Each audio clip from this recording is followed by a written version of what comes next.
I don't know why, but you are watching the Madness Comic Network. Are you mental?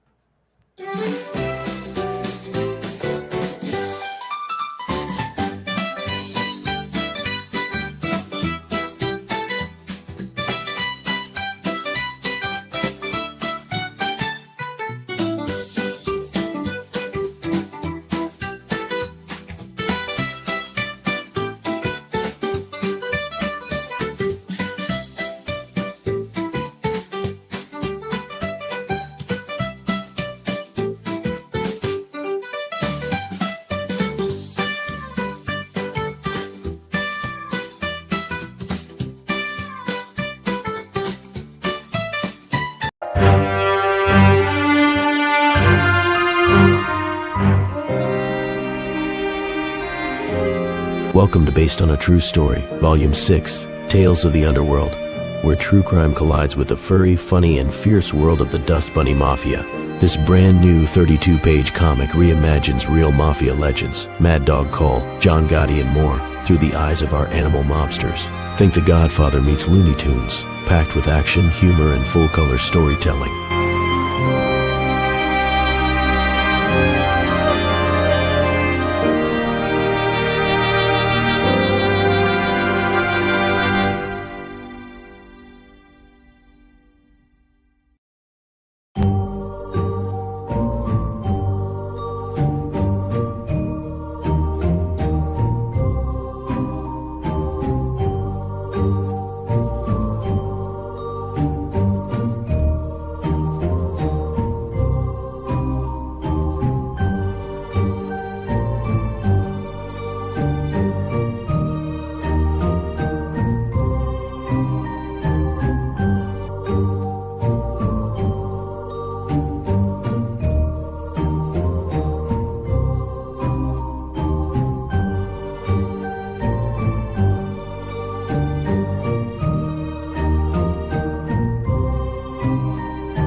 How's it going, Les? Good morning. 'Tis another Wednesday. Let's see what we got going on here. There we be. We up. So I'm doing some general doodling right now. Cool. So should be a fun day. What you been up to, Levi? Just finishing up some little things here and there on an inked piece. Just trying to warm up before I start on a page myself. Cool. Yeah, I'm gonna do a sketch today of Eva, the lead character from a book that I've got in doing the. Let me flip that damn air compressor off. Oh shit! Hold on. Damn thing leaks a little bit, and every once in a while has to kick on. There we go. I'm back. So I've got a pre-launch page up for a new book of mine called Brides that started the whole process of that thing started out here on the stream. Excuse me. When I was tinkering around with some different subjects and things and doing some sketches and stuff. I think you might have been on here for one of them. Yeah. So, yeah, and it just turned into, because I was always kind of like thinking, I was like, man, I need something to work on. You know, I think it'd be good to have something to work on as a recurring thing each week. And so I kind of played around with this Bride of Frankenstein thing, and it turned into a pretty damn serious idea that I'm real happy with. And so there's a link in the chat here where you can go and see what's up with that. So I think I've got, I don't know how many people signed up so far, but it was, I'm gonna check that out real quick. Let's see. Yeah, I got 62 followers on that, and we just threw that up. Nice. Yesterday around 5 o'clock. So yeah. I mean, I have no idea if is that good? I have no idea what that performance is like, because I haven't done many of these sort of things. I don't run my own Kickstarters. I have different people who run them for me whenever one happens. So, but yeah, we're up to 62 folks right now. As far as signups on Kickstarter, I don't have any experience with that, but to me that seems like a lot. Well, I'm excited. It's a fun book. I say fun book, and fun books for me are usually serious. So, you know, our buddy Charles couldn't be with us this week. So, you know, that's not going to have as much zaniness on here as we usually do. But, you know, I like the more serious, dramatic books and that kind of stuff. So that's what I'm doing with Brides. It's a thing where, you know, it's like, what if, I mean, the simple form of it is, what if the Bride of Frankenstein got turned into a vampire? And Nice. There's all kinds of cool stuff in the backstory. Like, there's this idea in there that Abraham Van Helsing and Victor Frankenstein actually went to university together and were roommates, like friends, good friends. So there's like a big backstory to it that I'm very, very happy with. Lots of interesting ideas in there. You could really dive deep into some new mythos with that, because I mean, that's just from a physical standpoint, that's a body that's died, decayed a little bit, been brought back to life by the doctor, right? And then killed again by the vampire, technically. Well, the way that I'm working the stuff out is that, so that in the backstory for it, and I don't want to give too much away really, but right. Yeah, so like Ava is the second monster made. The first one of these, and they're called the Homo moribundus. It was just, you know, literally dead men. Okay. And so the first one of these made was Adam. It was, you know, Victor's first creature. And one of the problems that Victor has when he makes one of these things is they wake up basically, you know, crazed rage beasts. They're and it's not so much that they're all about the rage, it's that they're all about their urges. Okay. And so like with both of them, it's like, you know, that a lack of inhibition, a lack of urge control, that's not a good thing for lots of reasons. And, you know, so they're in these bodies that are ridiculously strong, But there's also something that I've never seen dealt with in Frankenstein related stuff. What keeps that body from continuing to decay? Right. So I've established, one of the things I'm establishing in the story is that one of these Homo moribundus, even though they're animate and alive and conscious and strong and all this great stuff, they're still decaying. So, like, I think there's a line somewhere from Adam where he's talking to Ava says something about how you haven't been alive long enough to have had to do what I've done. And that is, he has to go farm new body parts from places. Right. So he's like watching for cadavers, watching for blah, blah, blah, shit like that. Or, you know, it's all that kind of stuff. And that's one of the things that he hated about it.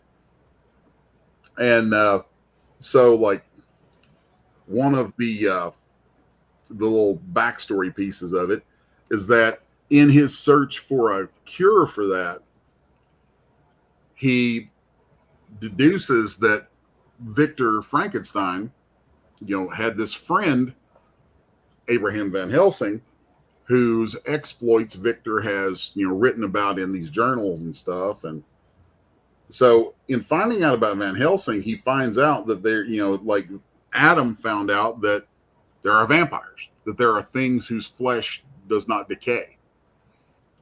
Oh, So gotcha. So Adam got Van Helsing to experiment on him. Yeah, because you would want that. You would want that extra. Mm-hmm. Yeah. And so Van Helsing has given him a drop of vampire blood, but not enough to like he just gets a drop as an experiment. And it kind of slows the decay. But more than that, what it does is it deadens his emotions. And that's the big thing, because Ava's not even concerned about the decay yet. She wants to not have these. She wants to be level, you know, like somebody who. There's a big analogy in it for me for like dealing with bipolarism and manic depression and shit like that. So she's trying to come up with a way of dealing with her emotional state. Right. And Adam's like, yeah, this will do it, but you don't want what it'll do to you. You don't want what this. Think of it like a drug. It's like, yeah, this will give you the desired effect, but the side effects aren't worth it. Yeah. Yeah. Shoot, that's something. That's all doctors do nowadays is manage side effects. Yeah, it's without intent. Like I said, you know, it's a fun book, but it's got some stuff to it that's pretty serious, and some things that are very allegorical to some real world stuff. And that's probably the biggest allegory in it is that stuff. But then there's other issues in it, like Ava. There's the whole reasoning for Victor having made her, which is actually kind of not cool. I treat Victor Frankenstein as kind of a mad scientist turned simp. Gotcha. You know, he's kind of a turd of an incel, right? And you know, kind of like the stupid kids in Weird Science. You know, he wants to make a woman. He wants to make a woman who will love him, right? And that's kind of embedded in the original source material too. You know, that the bride was, you know, kind of that sort of things in there. And so there's, damn it. I love talking about it, and I'm going to end up giving a lot away. Right. You're going to give it all away.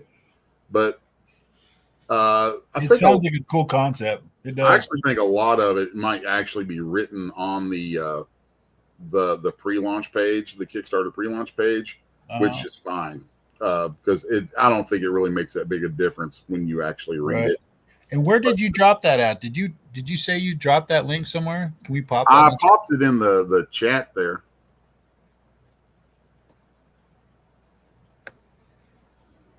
Oh, there it is. My bad. Yeah. So it's got a bunch of different covers for it that are airbrush paintings. So because I've gotten really kind of improved my airbrush rig and got it to where I can work better with it. Right. Which is kind of a big deal for me because I love airbrushing. Was that you showed one a couple episodes back where it was I just remember it was blue. Yeah. Yep, that was the one. That was the first one. Yeah, that was beautiful. I've done about 5 of them since then. And yeah, it's just I love doing those. I love the characters. So if would that be your dream job then? Instead of doing interiors, if somebody came along and just said, "Hey, man, I'm going to sign you to a 100 cover deal," would you take that instead of doing interiors? I'd take it, but I'd still do interiors. Gotcha. No, actually, my dream job would be to have something set up where I could do the interiors the same way. Oh, right. Where I could do like fully painted graphic novels. That would be cool. You know, that I go back and forth in what I enjoy the most, whether it's painting or inking. And I think that I kind of paint like an inker anyway, because what's a way to put it? Pretty much, I think the better an inker you are, the better likelihood you have of transitioning into being a painter. I don't think a painter necessarily merits being a good inker. I think there are qualities of what it takes to do good inks. I mean, both of them. If you can't draw, you ain't doing either one, in my opinion. Right. And I think that there's an eye that you have to develop for doing inks that lends itself well to eventually to painting. Yeah, I can see that. Where you got to kind of lean back a little bit in your inks and kind of fuzz it out to see what a reduced version of it would be, and then be able to, you kind of sort of do the same thing with painting. Yep. You know, like it's gosh, not really the opposite, but I mean, you know how it is. Like when you go up to a painting, you don't go all the way up to it.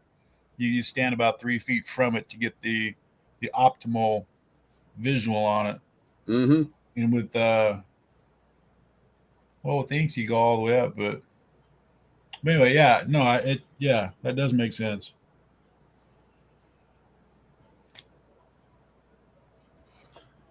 Yeah, I really enjoy drawing Ava. She's become a lot of fun. And when I first did her, if you go back and watch that live stream, I didn't put the big shocks of white in her hair. And I've had a few different people who I let look at some stuff. They're like, you've got to put those big streaks of white in her hair. So I've added that to the character. I originally wasn't going to do that, and I've added it, and now I'm kind of glad that I did, because it really gives something nice to break things up. Gotcha. So, but yeah, she's a lot of fun. And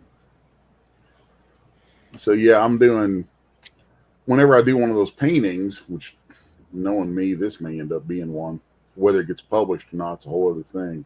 So I'm having so much fun with them. I'm like, screw it, I'll do another one. You're right. So, did you take any like art classes in college? You got a degree or anything like that? No. But you've at least studied some art history and stuff, right? Like on my own. Yeah, same with me. I'm the same way. But you go back to like. I tell people I'm I was very lucky to never have anybody teach me the wrong way to do stuff. Yeah. I always think back of like how those guys did it way back, like hundreds and hundreds of years ago, where they actually had to take on like if you're working on the Sistine Chapel, right, and you're having to have like breakfast, lunch, and dinner with the monks, or you're working for this king over here, and you're doing a portrait, so you're having dinner at the castle for months. I mean, you're literally at these people's hospitality, right? And I often think of stuff like, what would be better? I mean, like you would love to create this painted book, right? And that takes time, and it would be just a beautiful thing, right? So I'm like, so a patron. Oh my goodness, I can't say that damn word right now. But that's basically what it. Go ahead. I was just, I think you were saying patronage. Patronage, that's it. And oh man, I just blanked on that. What would be? I mean, could it work nowadays? Like we do have Patreon, right? But Patreon's the modern equivalent to something like that. But would you like doing it as an artist, though? I mean, literally being around your boss 24/7. I mean, that's when you work an office gig as an artist, that's basically what you're doing. Right. And God knows I did enough of those for the first, 5 going on 10 years of my career. So you think, so basically it's still the same thing, just in a different form. Yeah. I mean, if you're a staff artist somewhere, the only difference is, in the old world version, you might have a single patron who you're beholden to every day. But even in an office, I mean, the business is still who you're beholden to. Right. So it's, you just may have, and again, if you go to like old world stuff and you've got a patron, well, you know what? Back then, those patrons, odds are they had people handling their stuff.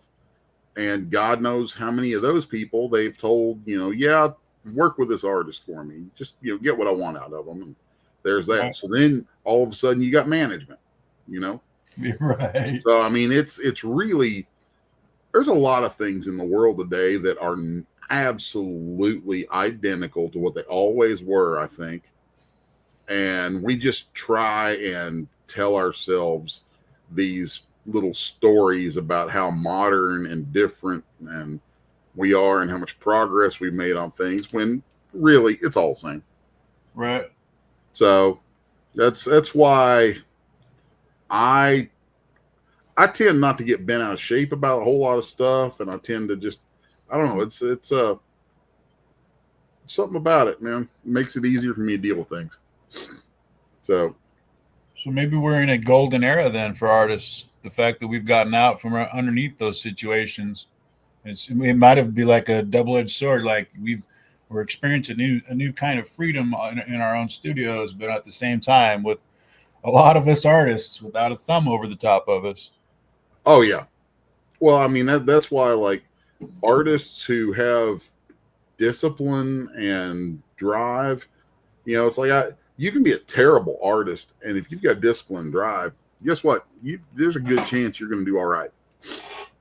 So, right. If you, and I think that plays into why it's rare that artists who've gone to school for the stuff, or at least when I meet them, I rarely meet artists who come out of education who are actually successful. And I think a lot of that is because they need somebody cracking the whip. They need that organization to crack the whip on them. And if they don't have that, then they're just kind of free and all willy-nilly and crap, Yeah. And that don't work. Like that's literally the straight up opposite of actually getting anything done. Yeah. So, I get asked by people all the time, you know, like, how do you manage to get so much stuff done? I'm like, it's my job. And I treat it like a job. You know? Yeah, they're somehow amazed at the fact that just sitting down and starting is like, really, that's the keys. Yeah, you just sit down and start doing it. Sit down and start doing it, and always do it with a goal. I don't think I go into pretty much anything in art or life in general without a goal. So I think being goal-driven, goal-oriented is very, very important. Yep. We have John Epple in the chat. Discipline and drive are what makes or breaks a good artist. Well, I've said for a long time, I'm like, I've told people, you know, people would say, when I was younger, people used to say, so they'd be like, oh my God, you're so talented. I'm like, and I would look them dead in the eye and go, talent is determination plus discipline. That's all it is. If you want to do a thing bad enough, you'll do it. Yep. I know I used to be kind of an asshole about that. And I would, you know, people would be like, oh, I wish I could. And whatever it was, as soon as I hear I wish I could, or, you know, that'd be awesome, or blah, blah, blah, any of that, I'd stop them. I'd be like, no, you don't. You don't. You don't. Because if you did, you would. Yeah, you would have at least started. If achieving what it is you think you want to achieve, if that were important enough, you'd do it. You know, you'd quit making excuses, and you would go out there and try. Not saying you'd succeed, but you'd have enough failures to have learned from it, and then eventually you might just do it. I know I've gotten on people's nerves with that stuff before, because it's like, people don't like hearing when folks offer excuses for things. The last thing they want is for somebody to basically call them on their BS. Right. And I'm just like there are things that I haven't done, things that I haven't accomplished, things that I literally need to accomplish, like right now, today, that I've been putting off, and I know it. And I'm fully aware of it. And I beat myself up internally over it all the time, because that's not how I need to do things. But now there's lots of things that I am, you know, that I don't do that with. So, you know, that's one of those personal little things that I'm trying to deal with, is how do I, you know, I need to just make sure that I get myself in order to do the things to do the parts that I hate doing. That's why, like, you know, when some friends of mine offered to run a Kickstarter for me for brides, I was like, cool, you know, because usually any of the books that are mine, it takes me like years and years if I ever do a Kickstarter, or I'll shop it around and get a publisher. And having somebody just step right up and be like, hey, you know, we'll do that, we'll publish that, we'll do this, that, and the other, and it being people that I know will do it, you know, that I've worked with and I know will get the job done. I was like, okay, you know, because, you know, that gets me from 0 to 60 way faster than otherwise. Yeah. So I'm very, very pleased with that. So I'm the youngest of 6, and my dad at the dinner table had a rule, like, finish your plate. And my mom had a rule, like, don't complain, otherwise you got a second helping. Yeah. And so it made you, you know. So one of the things I developed as a kid is you hated that last bite to be something you hated. Yeah. Right? Yeah. So I learned really quickly, like whatever the worst thing was on the plate that I didn't like, Eat it and get it out of the way. first. Eat it first. Get that out of the damn way. Yep. I And enjoy the rest of it. Because if you didn't finish your plate, he made you eat it for breakfast the next morning. So there was, back in the late 70s, early 80s, we might have had a microwave, might not have, but it was a lot of cold dinners out of the fridge. Yeah, I understand. I grew up on a farm, so a lot of the food that we ate, we had grown ourselves, and when you grow it yourself, you don't let it go to waste. Yeah. It just because that would be, well, it's wasteful. Yep. Yeah, I think a lot of stuff I do comes with a kind of a farm mentality, and that's something that I'm very, very happy to have. Like I hated it when I was a kid, but now I'm really, really grateful that I had the experience that I did growing up that way.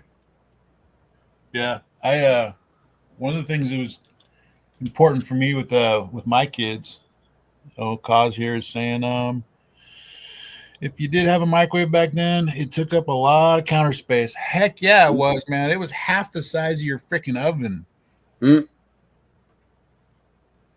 don't think I had a microwave until probably about 1985. But Lark Bark is here too. Sorry, man, I missed that.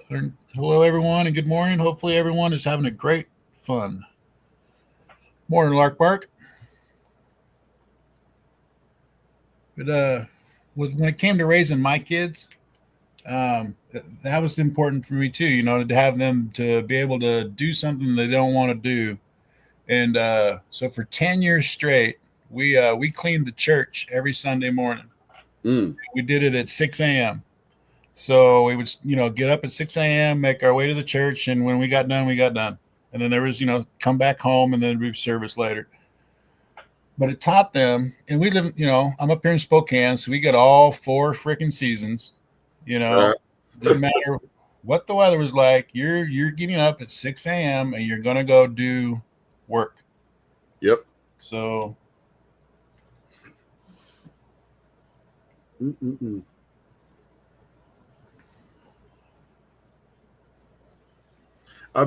Part of why I've been enjoying doing these paintings I've been doing lately is that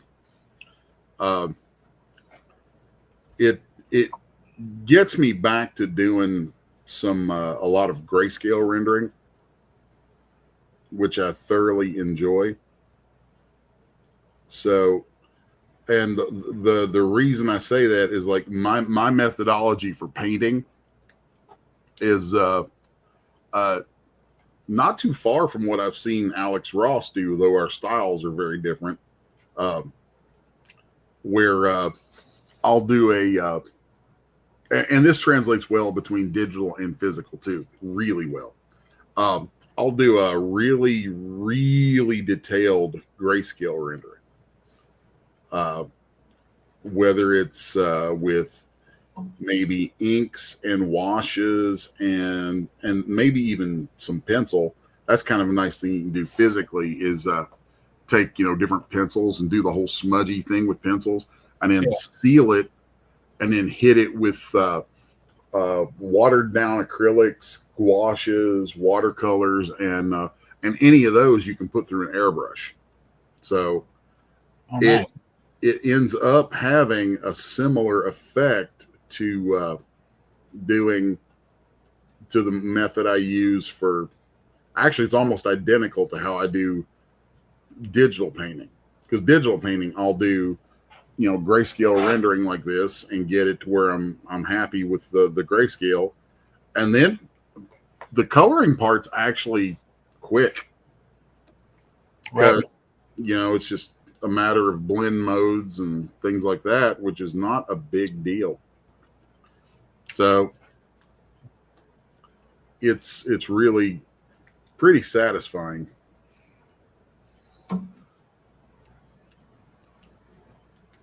Mm-mm-mm. Instead of putting layers and layers of paint on there, you just worry about all those different tones and stuff in the Uh-huh. green level, and then just Well, like if like here, just this little bit that I've got rendered on her, um, I'll come in here and let's just get a little bit more of the rendering out here, and it's like, so I'm drawing the line work the way that I would before I did inks, and then not doing the shading here. And the real difference is, like, here I'm shading with smudging out grayscales, whereas if I ink this, it'll be I'll be doing the grayscales with values created by lines and hatching. mm-hmm. So like if I turned this blue line there and I pop me a monochrome layer on here, then I might come in and come around here, boom, boom, boom. So we could ink this, and I think it'd be a really solid little ink sketch.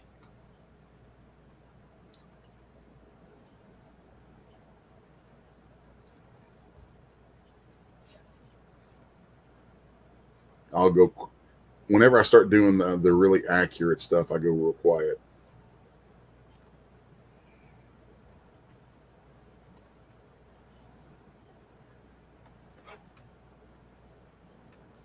There we go. I might, man, my least favorite part of doing noses is resisting the urge to overdo them. Yeah. That is always what kills noses, especially on like pretty women. And I know that I am very prone to overdoing it. Right.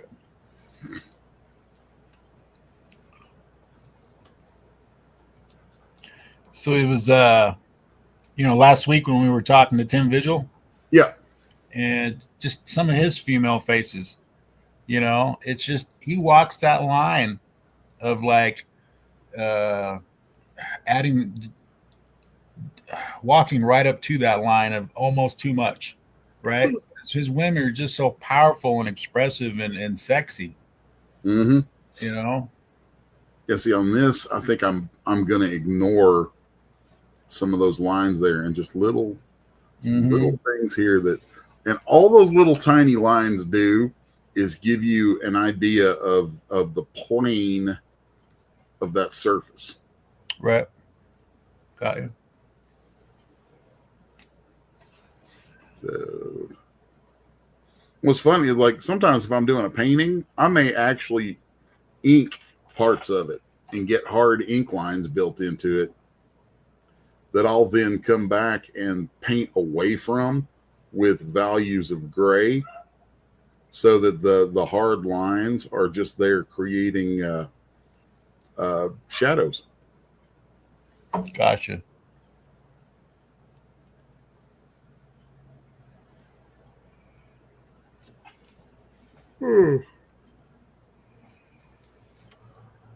This is the part that is relaxing to me, and is exactly where I will start to yawn every single time.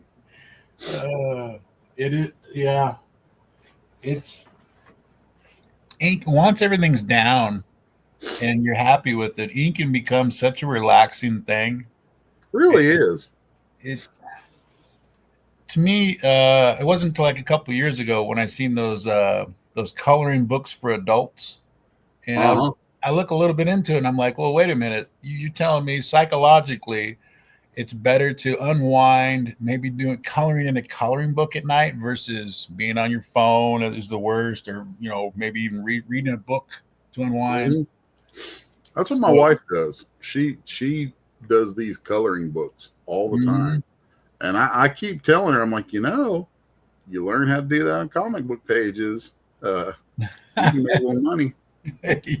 Yeah. We can make you profitable, honey. And she's like, I don't want the stress. I'm like, eh. Right. It was, yeah, getting family involved. That's always fun. Not always. Yeah, so I'm just sitting there going, I had the exact same experience. My wife turns her nose up at it like 25 years ago. My daughter, like, turned her nose up at it. My son was the only one that wanted to do drawings and stuff. So my son worked with me for a very long time. He was apprenticed under me starting when he was a teenager. nice. And that was cool. The Daniel P. Riley was on the Monday Madness, and he had his daughter involved in his project. Where so you remember in Sin City where Miller just did spot color? Oh yeah. So Daniel P. Riley is doing Samurai Detective. Oh man, I'm terrible at names. It's something. Anyway, his daughter is going through and doing that for the book on a special edition one. Oh, that's cool. So, and I did manage to get my son Wyatt to ink half a page in issue 2 of my book. So, and I'm gonna try and talk him into inking a whole chapter in issue 3. Oh, excuse me. Yeah, my son never got into the drawing side of things a lot. With him, he was very into, of course, into video games, and that got him interested in the stuff I did forever with 3D. And like to this day, I don't think he draws very well, but he is a monster of a 3D sculptor. Just ridiculously good. Yeah. So, the book I was looking for, Pop says it's let me see if I can pronounce this correctly now. Jezediah.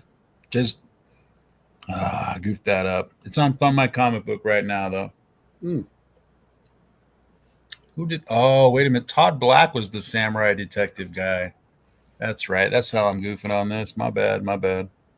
Either way, go back both books maybe.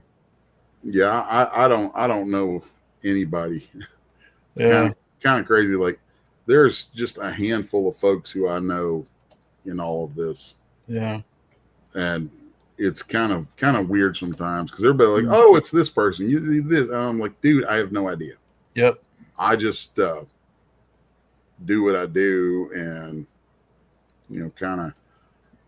I have a tendency to kind of stay in my lane when it comes to comics. I got you. Because it's a pretty snippy little world of people we got here. They like a lot of people in it who like some drama and some bullshit, and I don't do it. Right. I don't do it. So yeah. It was so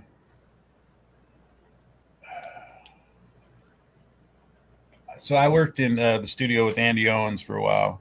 He would give me work and stuff like that, and then he would tell me, and I don't remember how many's on the list or but he would say like, hey, there's 5 things you need in order to work as a professional, and let's just say personality was the 5th one, and it's like if you're really good at the first 4, they might be able to put up with 5. But if you're questionable on any of the first 4, they're definitely not going to put up with 5. The thing I've always heard and always said is on time. What was it? On time, high speed, and under budget. Pick any 2. Yep, that's yeah. So, and then easy to work with. Like, as far as I'm concerned, easy to work with is non-negotiable. You better just be easy to work with. Right.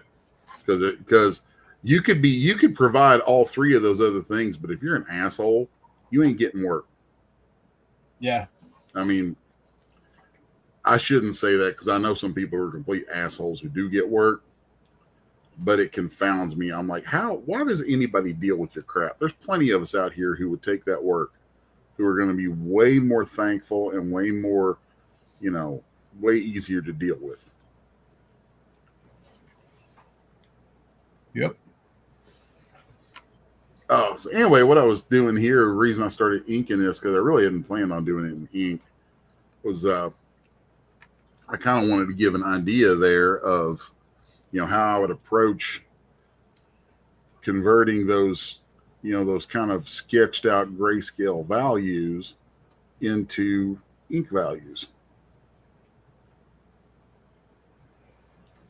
And I believe that's like the name of the game most of the time is values.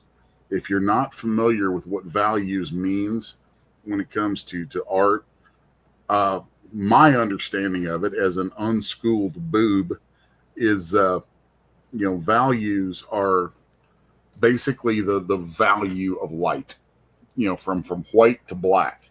That's your value. See, right there, if I start adding values into there, then that's going to get, I think it's going to get kind of weird to look at. So, I might put a few things in here. And even just like if I put a line right there, that immediately changes the way your eye sees the plane of her cheek. But if I put a line there, that also alters how your eye sees the plane of the cheek. But, it's like one is running kind of counter to the way it should flow and the other isn't. So like one's going to feel more appropriate. Right. So, and I didn't mean to do that. Oof. What did I just do? You invert it. There we go. And then I think I accidentally hit F1, which is help. And it popped open the help link for Quick Studio. So I had stuff popping off on here. Kind of funny when it happens. Oh, so anyway, so like there's clean inks. I would liken that look on the inks on her face to a very modern. I mean, to me, that's what a lot of modern comics look like. Is this super, super clean? Right. It's to me it's almost mechanical. Yeah, I agree with that. And I don't hate it. And if a client asks me to do that, I will do it. But I much prefer having, lines and rendering and things like that. That's a lot of the folks who I love the most. I mean, I talk about Bernie Wrightson all the damn time. They're people who were all about the rendering. So see, if I come in here, I can keep kind of doing some rendering here. I had a little dot happen there. So just bringing those lines and, we can really build some more of her face out there. And I love that stuff. I love the weight of it. And doing that with a pretty woman is kind of difficult because it's really easy for the rendering to kind of end up turning into mush that just kills, however pretty she may be, So, but. So we have a question here from Acres of Movies. She Okay. asks, what is your favorite female villain in comic books? Favorite female villain? Ooh. That's a good question. Man. I gotta think about that one for a minute. Favorite female villain?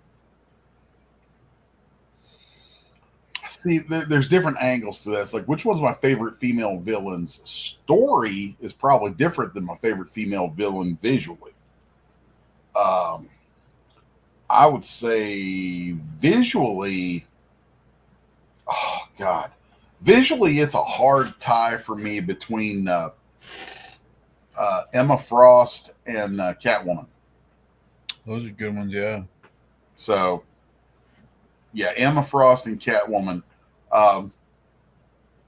I kind of like Poison Ivy, but it's very easy for Poison Ivy to be way overdone. So it's easy to end up going too nuts with all the vines and stuff. Mm-hmm. And then I see a lot of people do her that go the other way, where they're trying to be sophisticated. They're trying to show how slick they are. And they'll come up with some stylized way of busting out all these leaves and stuff that's not actually drawing much of anything. And I hate that. She's tough. Ivy, in my opinion, is one of the harder characters. But Harley Quinn, I still think of as a villain because she's batshit crazy. I think I might have 15 years ago, I might have said Harley, but she's been done to death so much that I'm just sick of her.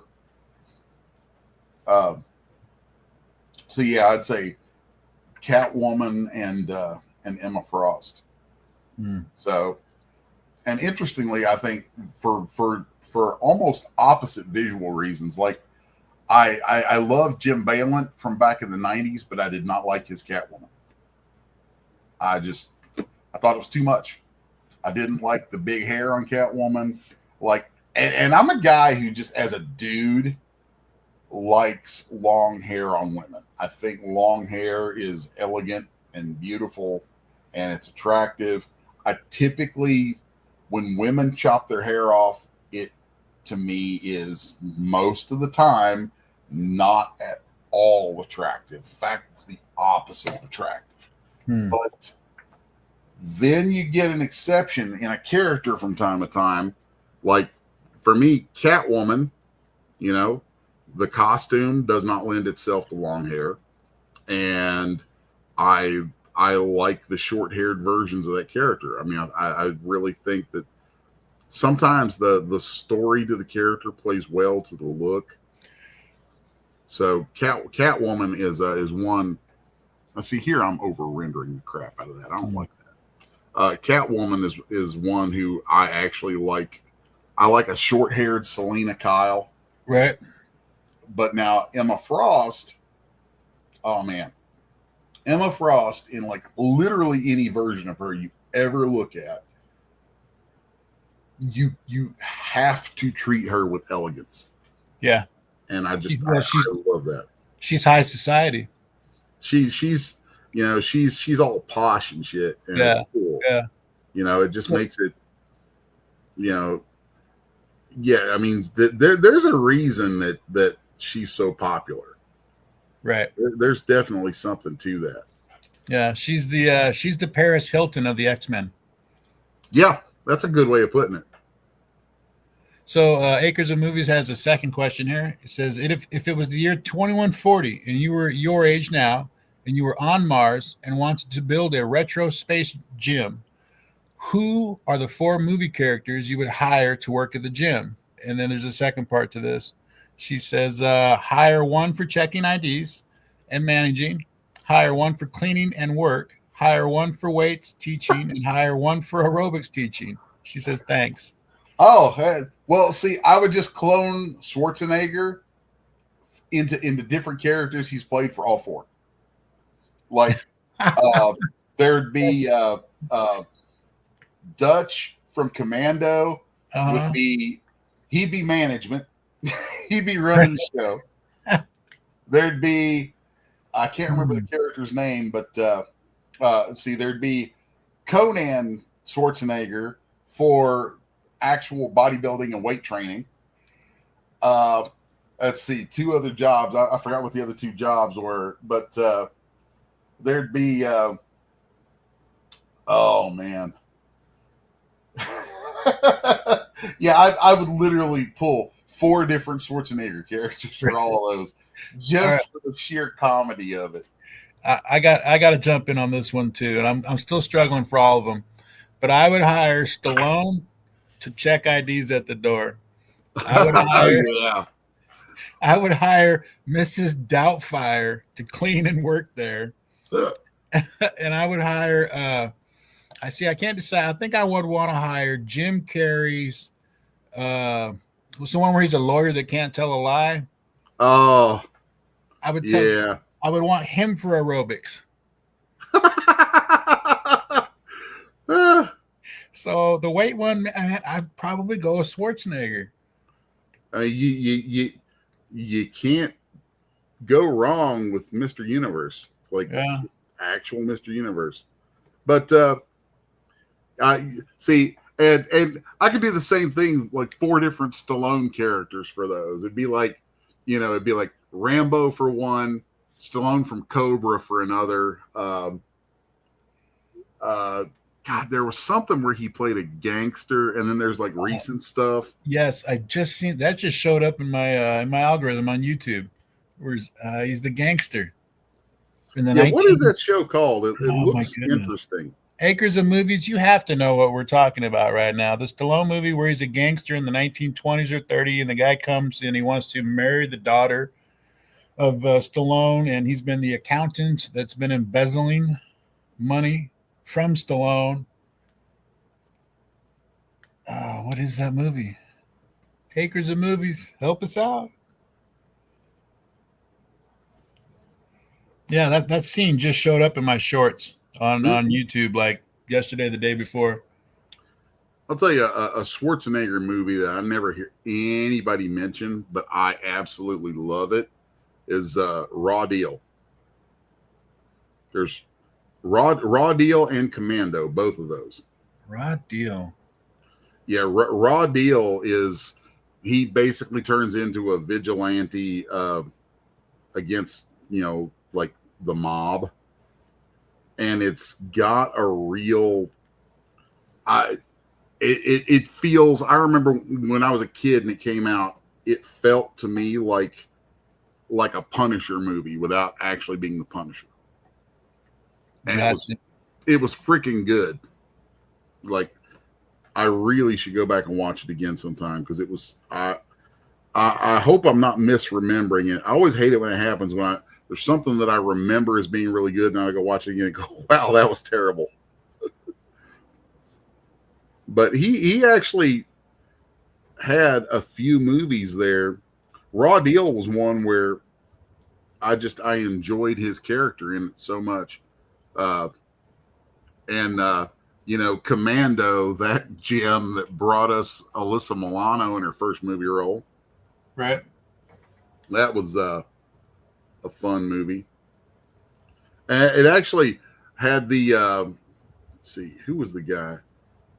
There was a guy in that movie who, because Schwarzenegger, once he got bigger and he started like having more say in the movies he was doing, he started reusing a lot of actors from other movies that they'd done.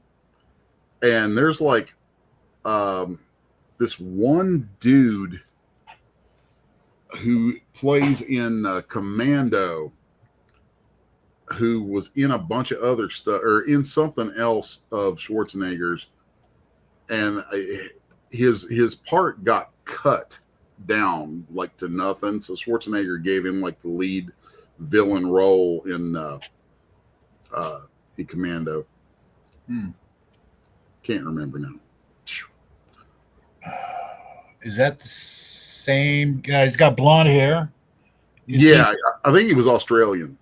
The guy who ran Cobra Kai in Karate Kid? No, right? No, that's a different dude. Okay. Yeah, this guy was another dude. He could physically hang with Schwarzenegger. He had the look. So I just cannot remember the guy's name. Yeah, I didn't know until the second series of, or here recently when they redid the whole Karate Kid thing, where it was that dude was an actual badass, like he knew his shit. Oh, the guy who plays Kreese. Is that his name? That's the character's name. Is Okay. Kreese. Well, the Karate Kid movies, the Karate Kid stuff, because I'm a big karate nerd, and it's really interesting. Like, for all the BS cinematic martial arts crap they put in those, there is a lot of homage paid to like real deal, actual people. Like, I remember when Cobra Kai came out, I was very excited, and like right off the bat, when Daniel goes in and builds his own dojo, and then they show him walking through it at one point, and you see these photos on the wall in frames, and some of those photos were people that I remember. My Sensei Holly and Sensei Dwight Holly in Cincinnati. Some of the photos on that wall were photos of people that my boss back in Cincinnati, my karate father, either trained under or was friends with, and had photos of on our walls. Nice. And then there was one that's an old photo. I remember they had on the wall in Cobra Kai, there was a photo. I was like, oh my God, that's Gichin Funakoshi. That's the guy who founded karate. I mean, full stop. That's the guy where the word karate came from. Mm-hmm. And then right next to him was one of his students, a guy named Chojun Miyagi. And Chojun Miyagi is where they got the name for Mr. Miyagi in Karate Kid. And Daniel LaRusso and Mr. Miyagi, the base style that they practice, the whole wax on, wax off, all these circular movements, is based on the style of karate created by Chojun Miyagi, called Goju-Ryu. So, like, for all the cinematic crap that sits on top of all the Karate Kid stuff, there's actually some really, really nice bits and pieces in there that are a nod to like real karate, and I love that. Right. I'm a little hesitant about where they're going now, trying to merge it with that Jackie Chan catastrophe from years ago. Yeah. Because I'm like, really? I'm like, what ESG hedge fund told you guys you needed to pander to China like this? So Stacy has another question. She says, "What is the name of the character being designed? Thanks, and I love comic art and the characters." This is Eva, the lead character from a new book of mine called Brides, and she is essentially the bride of Frankenstein. So that's the long and short of it. Right. It's nice to get a question everyone has a simple answer. She also asks, should Raimi have a new run of comics made for Darkman? Ooh, I think so. Darkman was awesome. Are they coming out with a new one? I have no idea. That would be a good one to bring back, though. A good movie to do. That'd be good for comics. Yeah. Maybe two of those, correct? Or just I don't remember if there was ever a sequel to Darkman or not.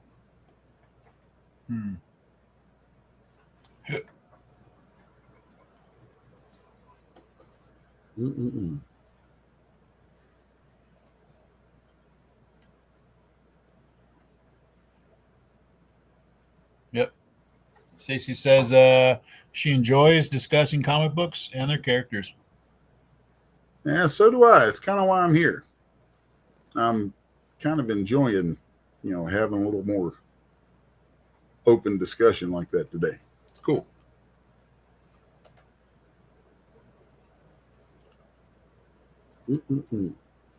So the sign-up sheet on the Kickstarter for let's see if I can go clear back up for that,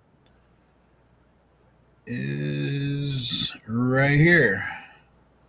So Stacy, if you're interested, follow this link right here, and this should be to the campaign that Les is currently talking about with his brides. Yep. And the reason it's called Brides is because as things unfold, it ends up being the Bride of Frankenstein meets the Brides of Dracula. So there's a lot of write-up about it on that page that I think will really give you a good flavor of the story and what's going on in it. Mm-hmm. So I'm very excited with it. How come Dracula was such a player? I mean, why's he got brides and there's like Bride of Frankenstein and then there's Brides of Dracula, plural. Like he's got the harem. Well, Victor Frankenstein's a dirty little simp.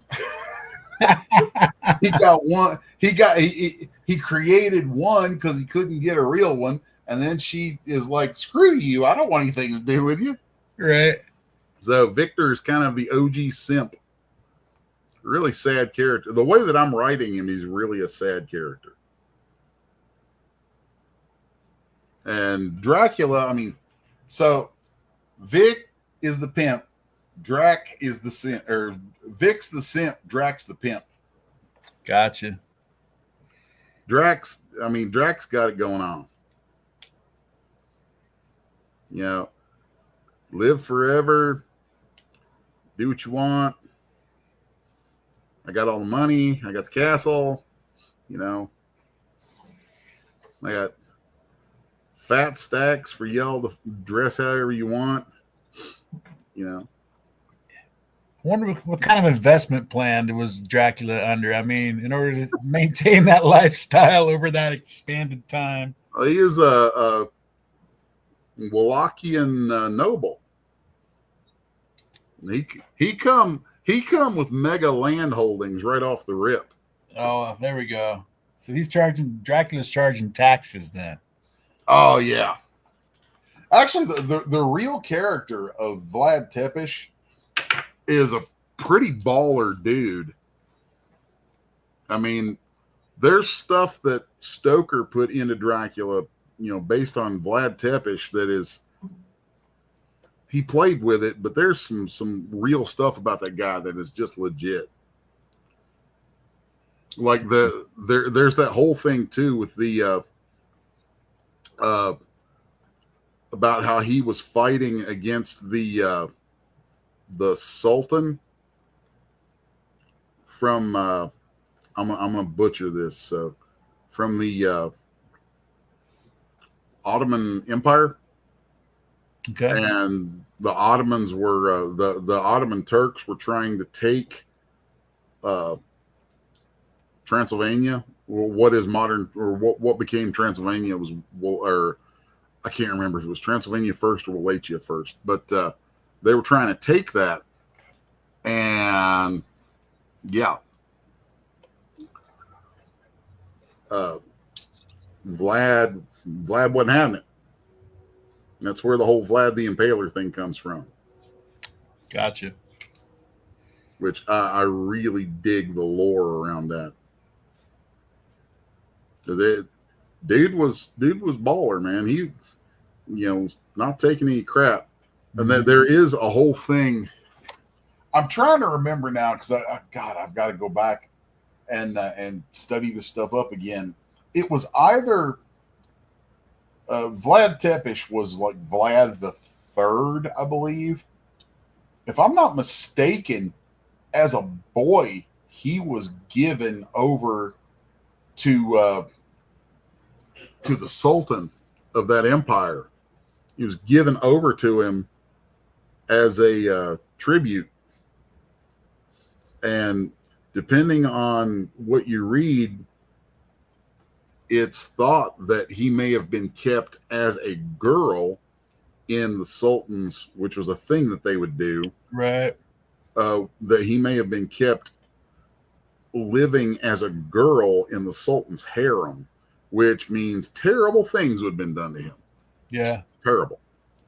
And when he finally got free, got home, got his land and stuff back, he's like, yeah, all that funny business, we're done with that. Right. Y'all ain't getting crap from here. So I'm like, dude, I'm down with that. Right.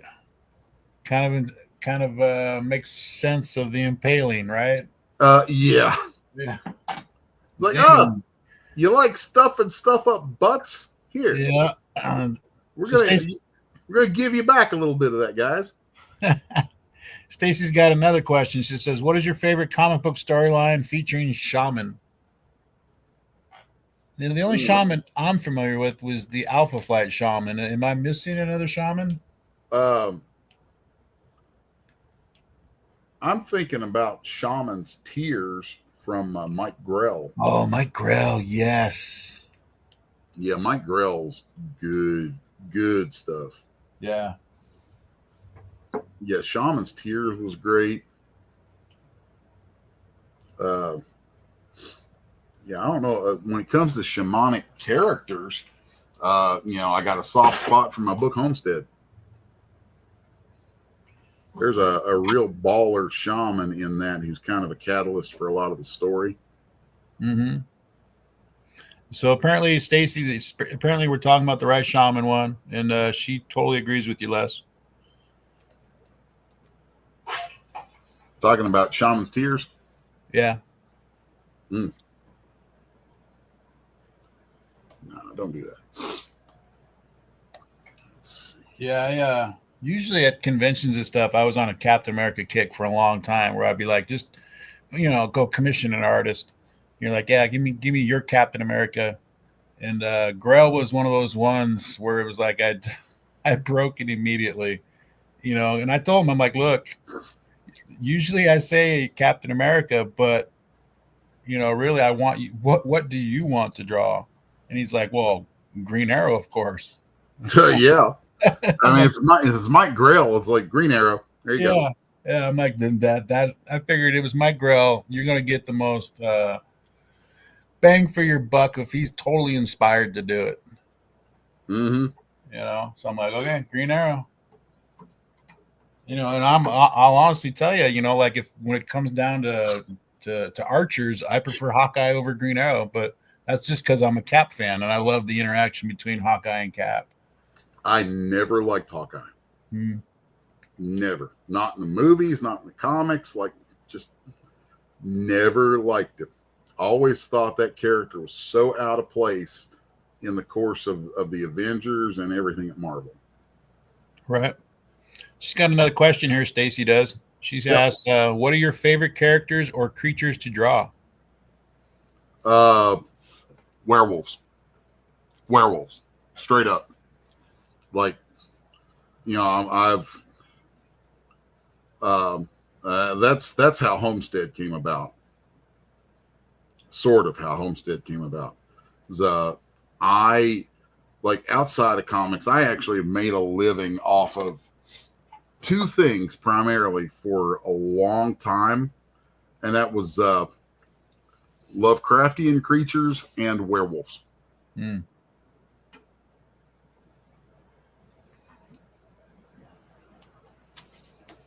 Yep.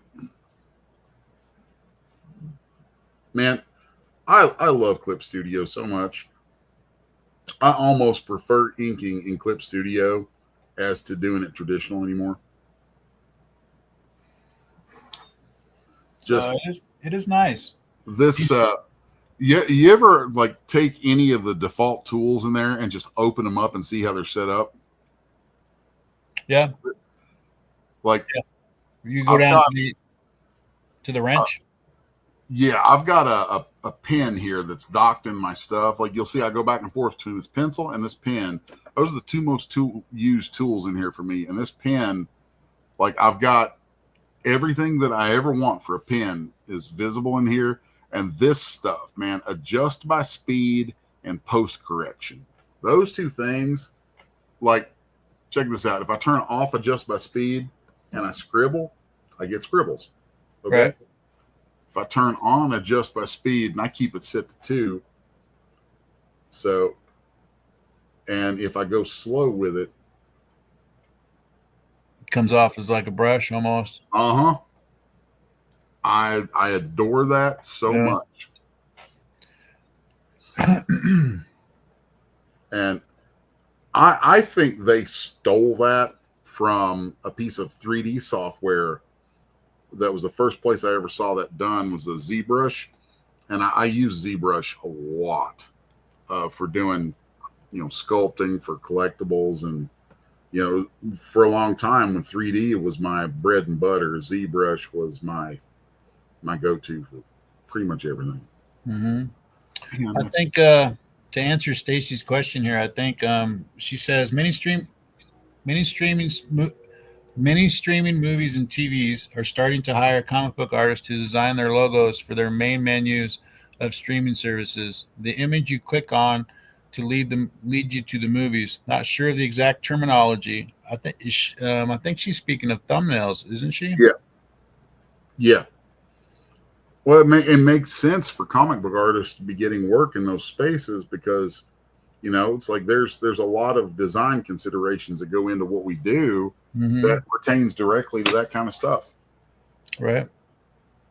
And John Epple is agreeing with you, and he wants, since you like both, we need Lovecraftian werewolves. Oh yeah. Yeah, there is definitely a space. So I'm going to give you guys a little insight into something here with what's going on with Brides and the story in it. Because I'm not just the artist, I'm also the writer. I'm not not just the founder of Hair Club for Men. I'm also the president, or also a client.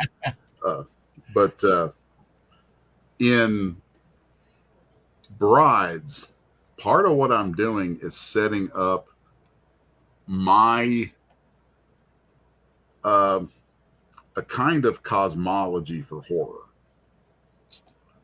And it brings together both Lovecraft and a kind of apocryphal Judeo-Christian thing.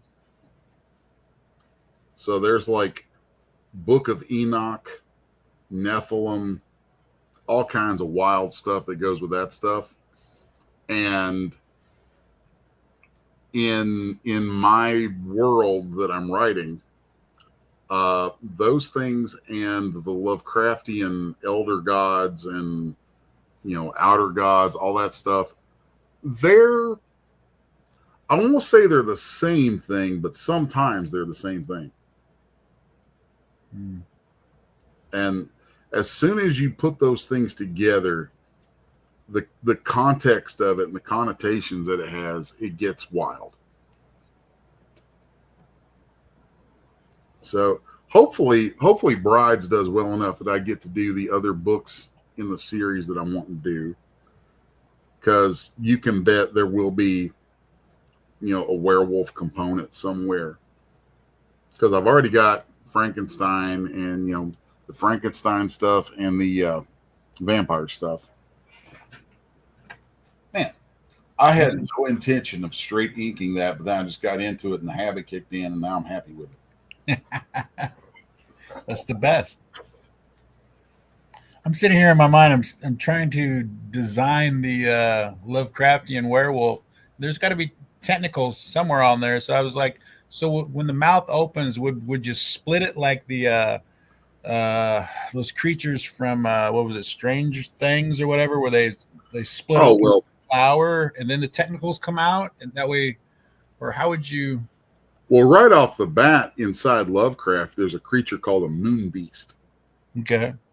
And there are a number of different descriptions for them. They're used in a bunch of different stories and from different authors with different purposes, there's just, the thing with Lovecraft stuff is that most of the time there really isn't like a single set description of a lot of stuff. So you can just play with it. And a lot of things are intentionally amorphous and shift. So I mean, it's wild where you can go with it. Um, I know how werewolves and Lovecraft stuff fit together in the cosmology of brides, but I don't know that I would want to talk about it a whole lot just yet because I've got ideas. So it kind of wait to see how it plays out in the writing. Gotcha. I do. I would probably be pulling or doing something that's borrowing from the way that I run role playing games because I've got a whole thing that I do when I run I've got a world that I run with role playing games, like a version of Ravenloft that I run for D&D. That is where there are two different kinds of werewolves in it. There are werewolves who are cursed, and there are werewolves who are born. And I like that. So, like a werewolf, someone who's made a werewolf by virtue of a curse can then transmit it to their children. And then you'd get these werewolves that are born, and there's different qualities in how I write the stuff for those different types of werewolves. Gotcha. I probably put way too much thought into a lot of this crap. No, that's good. It almost seems like then with the werewolf thing, I'm not sure if caste system, if that's the right term for it, but definitely there'd be tiers to it. Like you're either a pureborn or you're a turned. Yep. Well, and the way that I deal with werewolves and things that I write, if the subject of that even comes up, then you would definitely have an elitism among the ones who are born. Mm-hmm. And even among them, there'd be ones who say that they are naturally born werewolves, and ones who are sired, children of cursed werewolves would be treated as, other. Mm. So I like the idea of, and then of course in the worlds that I like to write, whatever werewolves are there are actually rare and hunted. They're nobody wants to deal with them. They're terrible. Right. And so everybody wants to kill them. So at the end of the day, it's basically a class of oppressed creature who inside their class, inside the state of being the thing they are, oppress the shit out of each other. Yeah. So I like that sort of dynamic, Stacy says this sounds like a fun role-playing game. And then she loves playing role-playing games too. Oh, it's so like to this day I can run Vampire the Masquerade and the first edition World of Darkness, run it from memory. And I love first edition World of Darkness, but something that I always liked doing is I always do this if I run a role-playing game, is I will take whatever the world of that game is and I will tweak the crap out of it to my own liking, oftentimes to the point that that it makes it impossible for players to come into it with any foreknowledge. Gotcha. So there's a lot of stuff in my world of horror that is borrowed from how I used to run World of Darkness. Stacy has another question. She says, have you drawn Silk before? I don't even know the character. Or is she talking about Silk as far as a cloth? Oh.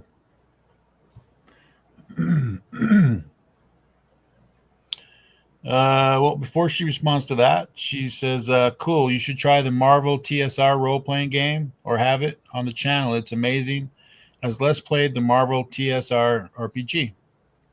The one from the late 80s. I'm guessing so. The Marvel superheroes game from the late 80s, I played the crap out of. Yeah, I've played that one as well. I liked that system. I liked it better than DC's system.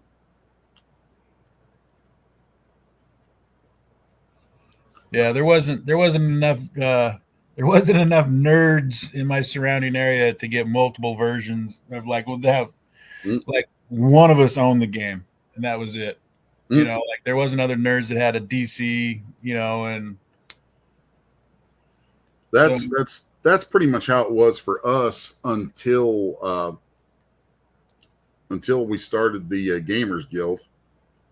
So, which I'm so proud of that. I helped start a thing called the Morehead State University Gamers Guild, and I helped start it while I was still in high school, and it's still going strong today.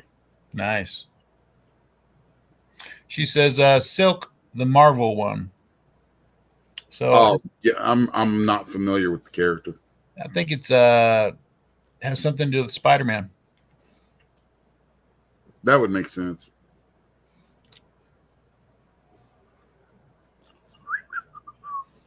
Yeah, I was here in Spokane. I'm a Valley kid. Like the busing routes to go anywhere, basically ended like a couple blocks before my neighborhood.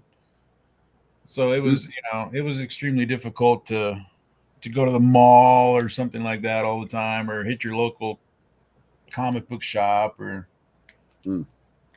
Yeah, where I grew up, it was like I would get to go to a town that had a mall maybe 3 times out of the year when I was a kid. And every time I did, I made sure that I'd literally save up money for months in preparation for that particular trip. Right. And I would come back with a mountain of stuff. So, and then that was, when I was like, probably until I was about 12, that's how it was. And then I got my first mountain bike, or I call it a mountain bike now. It was just a big, heavy BMX dirt bike. Yep. And it was a better bicycle than I'd had, and I could ride it for really long distances. So, and I got hit. So I had a bike and I got heavy into skateboarding. And I used to do this thing where I would take a backpack, bundle up a bunch of comics, put them in that backpack, throw the backpack on, and I could hook my skateboard to the backpack by its trucks, and it would hang.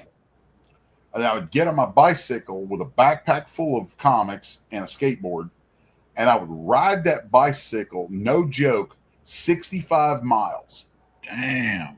To Lexington, and chain my bike up somewhere in Lexington, and then take my skateboard and skate all over the city all day. Maybe because there were other skaters there that I knew. I might spend the night with somebody. I'd tell my dad that I was going to do this, and he'd be like, "All right, go ahead." And I'd go to Lexington and I would skate. God, I mean, it's a long bike ride through some crazy hills. Right. But, get there and skate all day. And back then, Lexington back then it had one comic shop that I know of. It was a place called Comics Connection. To this day, I still remember exactly the location, know exactly what business is in its old location now on South Limestone in Lexington. Yeah, that was the comic shop that I could go to. And that's how I could go there. And once I started doing that, I could only really do that in the summer. And then I would do it maybe 3-4 times across the course of the summer, because most of the summer I was busy on the farm. But whenever there'd be a day that I could do that, man, I would take off and I'd be in Lexington skateboarding. It's crazy to think how much energy I had then to be able to ride a bicycle 65 miles and then spend all day skateboarding and then ride that bicycle back. I mean, you're talking, was 120, 130 miles of bicycle riding with hours of skateboarding in between. Yeah. That was good stuff. Apparently, Stacy has been to my hometown of Spokane, Washington. She says the Crimson Door Cafe in Spokane, Washington, is pretty good. When I was there last, I have never been to Washington. Yeah, just stop at the Idaho border. Yeah, Don't bother. My brother asks me all the time, like, "Why do you stay?" And I'm like, "I'm gonna be here for the comeback. I can't give up." Are you staying there hoping for the secession? Yes. Well, yeah, because it would be Spokane. We'd be part of Idaho then. Yeah. Yeah, it's fucking crazy, dude. We've had okay, to get political just for 2 seconds here. We have had mail. I haven't voted in person since 2004. God. And it's no wonder that my state has turned bluer and bluer and bluer.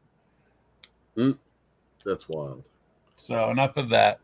I'm about 30 minutes south of Illinois. And I like to call it Illinoising. Right. Because I know great people in Illinois. You'll never get me to live there. Yeah. See, I'm 5 minutes from the Idaho border. Right now, there's a ballot initiative coming up in Illinois where I think it's about a third of the state. So the state of Illinois has the single largest county in all of the United States. And that's Cook County, where Chicago is. Yeah. Cook County, if I'm not mistaken, I think Cook County runs from one side of the state to the other. Like you can split Illinois. There's like the top of Illinois. There's just a little bit in the top above Chicago. Then there's Cook County, which is Chicago. And then there's the bottom of Illinois. And 13 million people roughly in the state of Illinois. 9 million of them are in Cook County. So that other, what is that? Other 4 million people spread out across the state have no say in anything and get taxed as if they were in Chicago. Wow. So I'm like Charles, who's usually on here, he lives in, he'll say, he's like, I don't live in Chicago. I live in Oak Park. I'm like, dude, if you're in Cook County, it's Chicago. Yeah. I'm still Spokane County, but I don't even like Spokane. The city of Spokane has actually gone from the city of Spokane, and now there's the city of the Spokane Valley. And then I even live past that, where I'm just now in just the county of Spokane. So, like I said, I'm 5 minutes from the Idaho border. I buy all my gas in Idaho.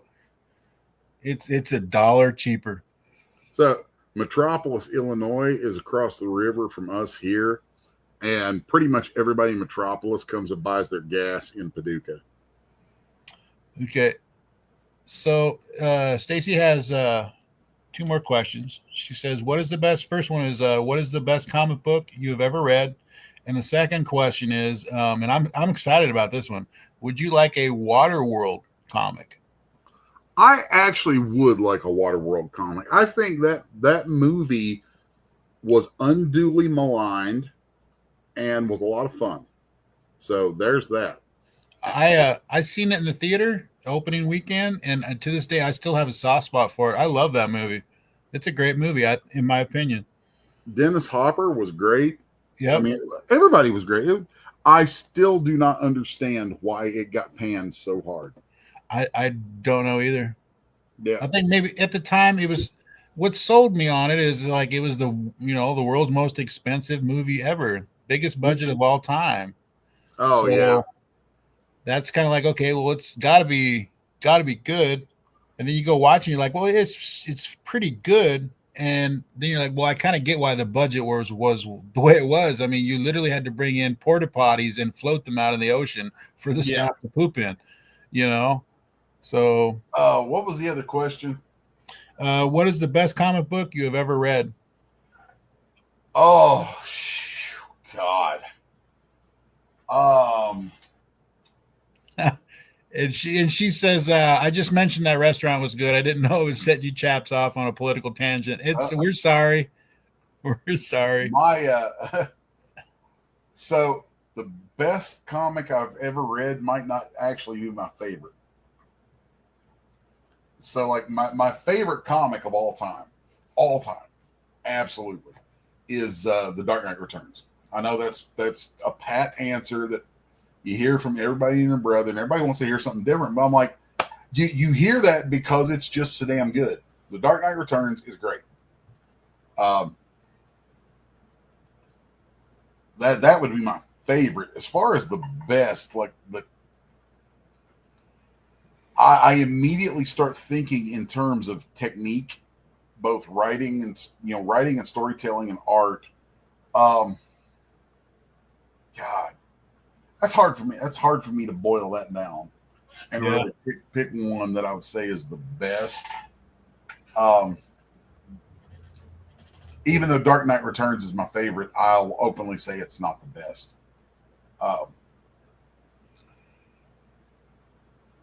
I keep wanting to say The Watchmen, but it's got its problems too.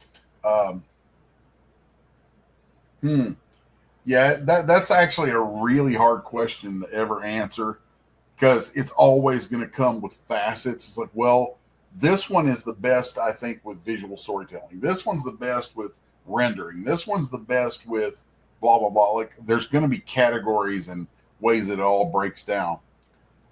So that's just hard to even consider it. And God knows there's so many comics that I just love that. For myself, I'm not sure if it's the best comic book I ever read, but the most enjoyment I got because I'm an information junkie. Was when I got a large stack of those the official hand guide to the Marvel Universe. Oh yeah. And I was just able to just devour all that information in there. I think that was the most enjoyment I had was the discovery of all these origins and that's quite fair. I haven't heard those mentioned by anybody in a long time, but that is something that I love. I love those handbooks, and I really would love to see that kind of thing come back. I like if I wanted to go start reading anything from Marvel right now, which I don't. Right. But if I even wanted to entertain it, I know I would be 25 plus years out of the loop. Yep. And without something there to give me a digest of all that, it's like, no, I'm not into it. So, yeah. So she says, for another question, she says, will you read the new Captain Planet comics? No. No. Not interested. Sorry.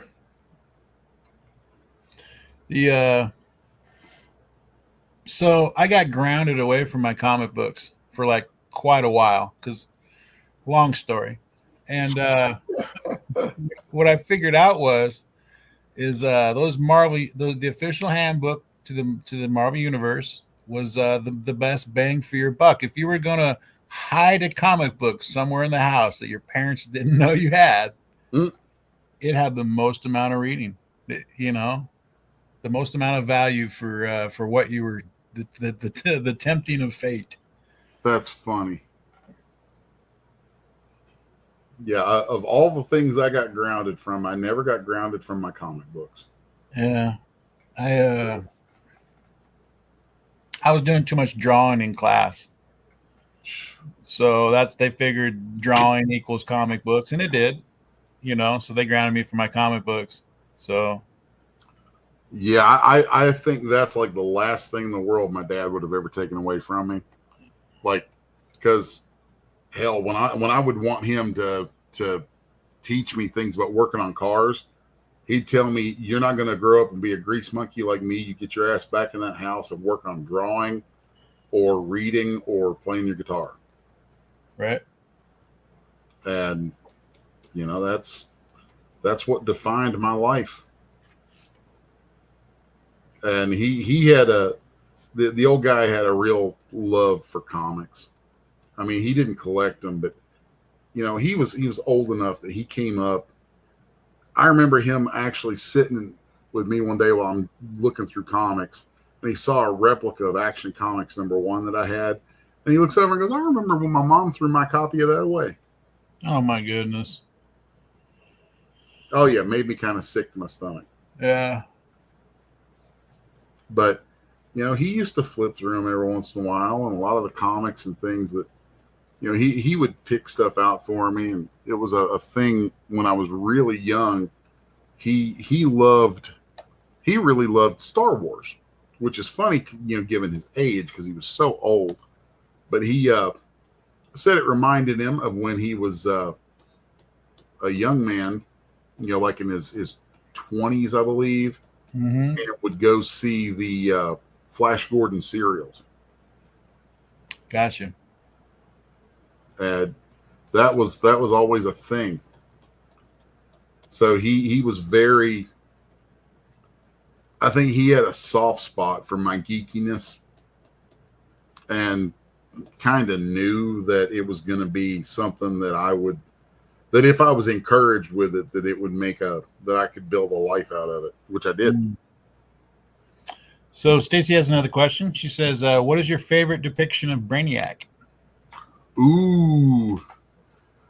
Visually, I actually like him from the game Gods Among Us, whatever that was. Okay. I'm trying to remember the full name of it. It was the fighting game, the DC Comics fighting game.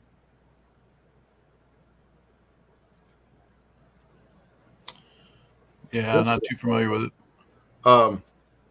It's the one that has the it has a story mode where Lex Luthor kills Lois Lane, and we finally get to see Superman do what I've always wanted to see Superman do, and that is completely flip his lid. So, like in the story, it basically Lex Luthor kills, or not Luthor, the Joker kills Lois Lane, and Superman goes completely off. A lot of the I know people will lambast me for it, but I love the Zack Snyder DC movies. I really liked Man of Steel, and I really liked the uncut Zack Snyder Justice League. Well, in those, there's a dream sequence or kind of a vision that Bruce Wayne has of the future. And it's a future in which Superman has gone bad and taken over. And the way they depict that, I think that Snyder was borrowing from Gods Among Us. And in the game Gods Among Us, one of the villains you can play as is Brainiac. And the version of him in that is so baller. It is just vicious. I love the look of it. John Apple says here he believes that you're referring to Injustice. Yeah, Injustice. Thank you. And then there's also a version of Brainiac that I recall from George Perez. Mm-hmm. That was in. There was a story. There was a 2-issue story called "The Man of Tomorrow." Probably 1989, 1990, something like that. George Perez did all of one issue of it and most of the second issue. I think they had maybe Joe Rubenstein come in. I'm not quite sure. off the top of my head now. But for some reason George couldn't finish it. Anyway, in that, one of the big bads of the whole thing was Brainiac, and I loved the way Brainiac was done in that book. Right. When I was thinking of it, I agree with John Apple here. He says he likes the robotic skull version of from the Super Friends. I also liked Brainiac in the Return of Superman. The reign of the Superman. I liked him there. Mm-hmm. And that was also my favorite version of Superman, was in that. I loved depowered Superman in the black healing suit. And yes, I liked long-haired Superman at the time. I did. I really did. I thought that was cool. Because back then I had hair down to my ass. And I was like, yeah. You know, that whole era, I think back to a story of my sister calling me up out of the blue and bragging to me about how she just purchased the Death of Superman comic book for me from her waiter at the restaurant that she was at for $25. And she's like, and then she asked me, do you have it yet? And I was like, yeah, I have it. And she's like, well, how much did you pay for yours? And I was like, cover price. I showed up. Let's see. Okay, so it would have come out on Wednesday, right? So I probably showed up Thursday because the lady behind the counter, once I purchased my Death of Superman out of my pull box, she goes, okay, now that it's yours, would you like to sell it back to the store for $13? And I was like, no, I'll keep it. I kind of want to read it. That's a hard nope. Yeah. Yeah. I didn't even buy the Death of Superman. It was given to me by the brother of a girl I was dating at the time, and which was fine because I literally had like no money. I mean, this is back when I was first drawing comics for a living, or sort of I call it for a living, but I was broke, right, real broke, and I didn't have money to buy comics. I just looked at them on the shelf at this store in Moorhead, Kentucky called White Crow Comics. It was wild. The store White Crow was there was the storefront, and the space inside was split. Same guy owned all of it. Half of it was office supplies and photocopiers that you could make copies for like a quarter piece. And then the other half was his comic shop. It was weird, but Eastern Kentucky, you get weird little hybrid stores like that sometimes. And I'll never forget the old guy. It was a Brown. Oh crap! His son's name was Marcus. It wasn't Frank Brown? Why did I forget his first name? Man, that's making me mad. His son took guitar lessons from me. His son's name was Marcus Brown. It'll dawn on me again in an hour or something. But when you're having lunch, I hate that because I loved this old guy, and he was an early person in my career who kind of took a liking to me, and he would let me do. He'd give me free photocopies and stuff, and let me use the photocopier for free. Nice. And so then I could do reductions of pencils. I could, reduce things, blow things up, right, use it for all kinds of stuff. And a lot of times when I wanted to send out samples to companies back then, he would just go ahead and foot the bill for my postage. Yeah. I remember being total sticker shock one time trying to do that. You go in there, you're like, I need this many of this many of this. And then at the end of it, you're like, okay, it'll be $31.35, and it's like $19.94. Yeah, that's like today. That's like $150 nowadays. Yeah, it's pretty rough. And you're like, I just wanted copies. It is so weird. I mean, guys, always turns into the old guy hour, but it is just so weird how different everything is today sometimes. Yeah. Very strange. And I spend a lot of my time thinking about ways to navigate the differences, because I have stayed out on the edge of technology in a lot of ways, but then I'm a complete Luddite in others. So it's very strange. Like I know how to use, like using technology to do things, like to make things, to do art, to make 3D stuff, to do all that kind of stuff. Like I'm way ahead of the curve on that. But then things like social media, communication, all the stuff that people commonly use computers and digital devices for these days, I'm a dumbass. Like, I despise texting on my phone. I hate my phone. I hate using phones. Just all of that kind of stuff. Like, in my mind, digital technology is a tool to do actual things, to make things with. You know, does that make sense? Yeah. Yep. Whereas it seems to me like a lot of the world, to a lot of people, digital technology is a place to occupy their mind. And it's two completely different ways of thinking. Right. So if you just wanted to put it down to a basic term, like if it was a shovel, a shovel is a tool that you can use versus like you wouldn't sit there and space off staring at your shovel all day long. Yeah.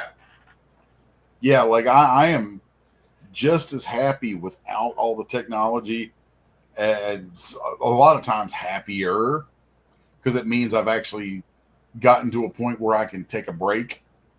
So it's like when I take a break, I'm not on this stuff. It's like when I get a chance to take a break, I'm probably outside. Or I'm either in the gym or I'm out in the woods. Gotcha. Yep. What's the internet, the kitschy internet phrase is "go touch grass." Yeah. Yep. Like, dude. Yeah. Absolutely. Well, hey man, we got 7 minutes before the 2:00 hour. Crap! I actually did a lot of extra time on here today. Didn't even think about that. And I got your Kickstarter up right now. Sweet. On the link for it over in the chat. Sweet. You want to go over that at all, or what you want to do? Yeah, actually, let me switch off my my screen here, and let me see if I can do this. Chrome tab. There we go. We'll share that, and I'm kind of watching on my. I've got a phone down here that's lagging a little bit behind the stream, but I don't know how. Oh, I got you. Yep. Let me add this to the stage. Yeah, there we go. Is it there? Yep, okay. We're there. Go ahead. Yeah. So here you go, folks. Is a look at brides. So I think I'm about to sneeze. I'm watching on my my other little monitor here to see. I'm not seeing that show up in the stream. Yeah, it's there. Just up with that. Go to there it is on full screen. Do you see it now? Yeah, on YouTube. There it goes. That's a big lag with YouTube, man. That's a big lag. So okay. Yeah, I'll quit paying attention to that. So anyway, yeah, Brides #1 is coming, and these are physical paintings that I've done for it. I really like that image up there with the red backdrop. It's actually when you see the entire piece, it's an homage to the movie poster from The Lost Boys. Oh, I see it now. Yeah. Yeah. So very cool. So I'll regale you guys with a little bit of the text from this. What was this? A gothic 19th century world where monsters lurk in the shadows, Eva, the forgotten bride of Frankenstein, seeks mastery over her violent urges by pursuing the one thing that might save her, vampire blood. Rejected by Van Helsing, she confronts Dracula himself, only to discover a power that transforms her into something unprecedented. Neither human nor vampire, neither servant nor ruler. So, Very and then cool. that's I don't know if I'm going with that as the A cover on this or not, but that's one of the covers. That's gives you a good look at Dracula's brides. So with his brides, there's a Nordic chick, then kind of a red-haired European aristocrat, and then the gypsy. Gotcha. Then this was a fun one to do. Beautiful. So, and then there's more besides that. I think I may have them add the throw the full shot of one of these two up here too, because this particular cover right here, I love this thing so much. So the original for that is actually hanging in my kitchen in the house right now. Cool. So, but yeah, that's what's up with brides, and yeah. So go check it out. We're up to 62 followers on there right now for the run up. I think the Kickstarter for this is probably going to go. I think we're looking at launching in May. I've got another Kickstarter that's coming up before then for the for my Lovecraftian tarot, which I probably should promote that on here more, but I try to keep things focused on comics when I'm on here. So, this is Brides is, well, the next big comic book Kickstarter I have going on will be Angel Hunter. So, and I don't know if the pre-launch page is up for that yet or not, but we'll be talking about that some soon. Okay. Which that one is, again, all of these projects are a little different. I'm kind of playing around with comics these days because the comic books are not what they used to be at all. No. And I'm kind of happily embracing what I think of as like the evolution of comics. So like Angel Hunter is an American or a seinen manga. So it's a manga book. The art in it is very different than what I normally do. So all right, it's really weird in some ways. Because there is like manga stuff that I like and Japanese stuff that I like Junji Ito is the shit. Well, hey man, I hate pushing you offline, but I've cut the outro already, and we're going to just end the stream with no commercial. All right. Well, Pop's going to chew me out about that, but no, we're still under 2 hours. I'm just giving everybody a heads up of what's going to happen. No commercials, and we're ending the stream. It's been fun, y'all. Hey, see you next week. All right, later, everybody. Later, y'all.